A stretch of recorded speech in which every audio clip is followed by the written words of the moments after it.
Hurston and Morrison, Feminist Criticism Presentation by Richard Armata, Olivia Bernheimer, Colin Turner, and Sabrina Yoss. African American literature is literature written by, about, and sometimes specifically for African Americans. It tends to focus on themes of particular interest to Black people. For example, the role of African Americans within the larger American society in issues such as African American culture, racism, religion, slavery, freedom, and equality. A characteristic of African American literature is its strong tradition of incorporating oral poetry into itself. There are many examples of oral poetry in African American literature, including spirituals, African American gospel music, blues, and rap. In Their Eyes Were Watching God by Zora Hurston, Janie Sparks, born a free African American, discovers that freedom comes with conditions. Since she is expected to bring security to her family, enslaved to her numerous husbands, Janie has also known marriage to be a transaction, love to be forced, and feelings to be suppressed. It is only after the death of her second husband that Janie is able to form her own identity and discovers unconditional love and personal freedom. Beloved by Toni Morrison describes how one woman's escape from slavery leads to enslavement of her spirit. In order to truly be free, Seth and the other characters discover that they must release memories of the past or they will remain haunted by it. The effects of slavery fed the emotions of every character in the novel.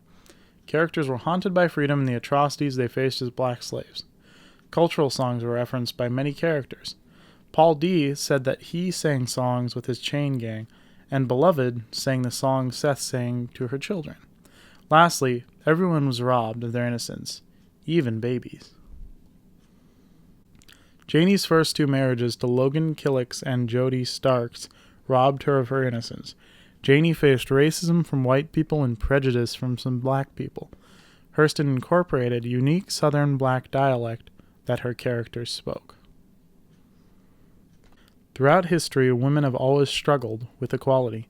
The feminist school of criticism discusses the position of woman in a male-dominated world through social, political, economic, and psychological means. In Their Eyes Were Watching God and Beloved, the main characters Janie and Seth struggle to find equality in their marriages.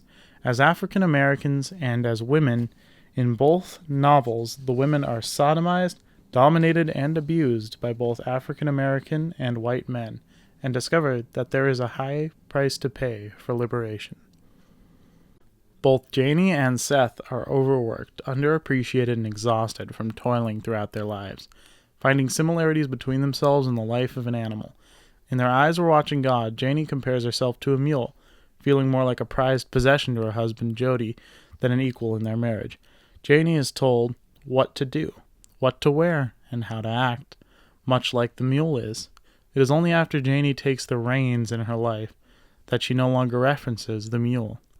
In Beloved, Seth's dog, Here Boy, serves as a reminder of good things. When Here Boy disappeared, that means that something bad is happening. But when good things happened, the dog came back. A life of servitude is dehumanizing, as both Janie and Seth were treated so poorly that they felt more beast-like than human. Because the women are so scarred from their lives, they only judge their worth by the amount of money they have. Both women are treated as objects by men, yet they both are described as being beautiful. When Janie is married to Jody, he makes her keep her hair up as a way to control her and mark her as his. Ironically, Janie's strength comes from her beauty, and Jody is both intimidated and spiteful towards any man that looks at her. Janie, being forced to keep her hair up, symbolizes her submission and her surrender to Jody. It is only after Jody's death that she is able to acknowledge her own beauty and thus is able to let her hair down. On the other hand, in Beloved, hair is a symbol of fear. Throughout the novel, Seth is distant from her daughter, Denver, but she does Denver's hair every night.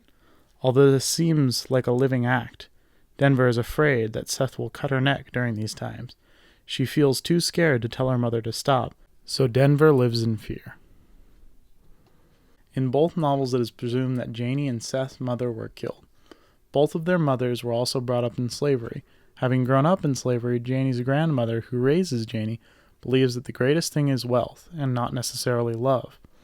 Janie tries to follow her grandmother's expectations, but realizes that love and liberty are more important.